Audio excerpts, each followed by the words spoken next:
40 دن تک عثمان پر آب و دانہ بند رکھا. پھر 40 دنوں کے بعد عثمان مظلوم پر یلغار کی. حضرت علی رضی اللہ تعالی عنہ حضرت عثمان کے پاس آتے ہیں، کہتے ہیں عثمان اب آپ کی مظلومیت برداشت نہیں، آپ امیر المومنین ہیں، ہم آپ کی حکم عدولی بھی نہیں کر سکتے، آپ ہمیں اجازت دیجئے کہ ہم ان غنڈوں کو ٹھکانے لگا دیں. یہ مٹھی بر شرپسند ہیں، تخریب کار ہیں، اجازت دیجئے. عثمان سب کچھ سننے کے بعد فرماتے ہیں علی میرا ضمیر گوارا نہیں کرتا کہ میری وجہ سے خون ریزی ہو اور مدینے کی گلیاں انسان کے خون سے سرخ ہو جائیں. حضرت علی فرماتے ہیں امیر المومنین کتنے دنوں سے آپ کو بھوکا رکھا گیا ہے، پیاسا رکھا گیا ہے. عثمان فرماتے ہیں علی بھائی آج تو پیاسا نہیں ہوں، آج تو سارے دکھ دور ہو گئے. آپ کے آنے سے کچھ دیر پہلے غنودگی کی کیفیت تھی، بے خودی کا عالم تھا. خواب میں رحمت للعالمین مسکراتے ہوئے ملے. رحمت عالم صلی اللہ علیہ وسلم نے فرمایا عثمان 2 راستے ہیں، ان میں سے ایک چن لو. ایک راستہ یہ ہے کہ اپنے دشمنوں کے لیے بد دعا کرو، وہ ہلاک ہو جائیں، زمین پھٹے گی اور غرق ہو جائیں. اور دوسرا راستہ ہے صبر والا، دوسرا راستہ ہے صبر والا. پہلا راستہ ہے جذبات والا اور دوسرا راستہ ہے صبر والا. تو اگر صبر کرو، روزہ رکھا ہوا ہے آپ نے، افطاری ہمارے ہاں عالم برزخ میں آ کے کرنا.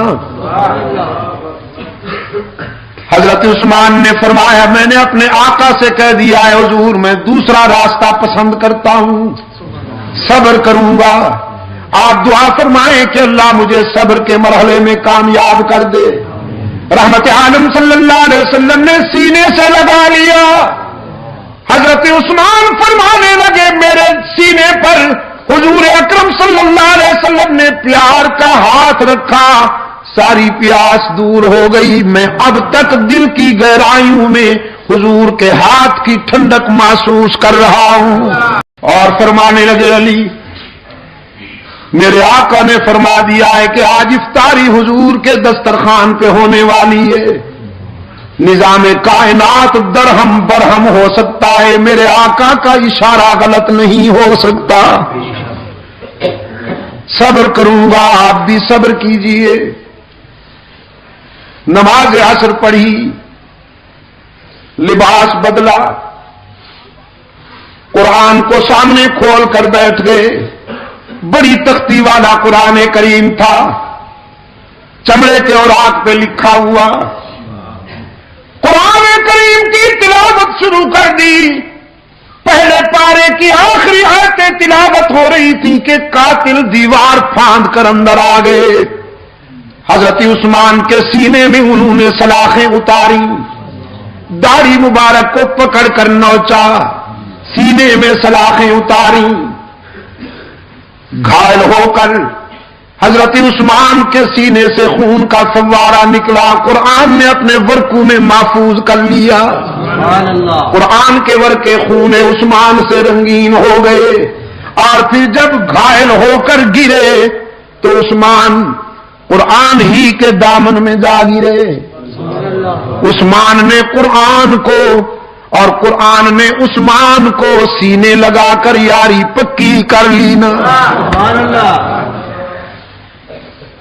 حشر کے میدان میں شہداء جب اللہ کی عدالت میں پیش ہوں گے، کسی شہید کی شہادت کی گواہی ریت کے ذرے دیں گے، کسی شہید کی شہادت کی گواہی تلوار کی دھار دے گی، کسی شہید کی شہادت کی گواہی خنجر دے گا، کسی شہید کی شہادت کی گواہی خون گریبان دے گا، تیرو کمان دے گا۔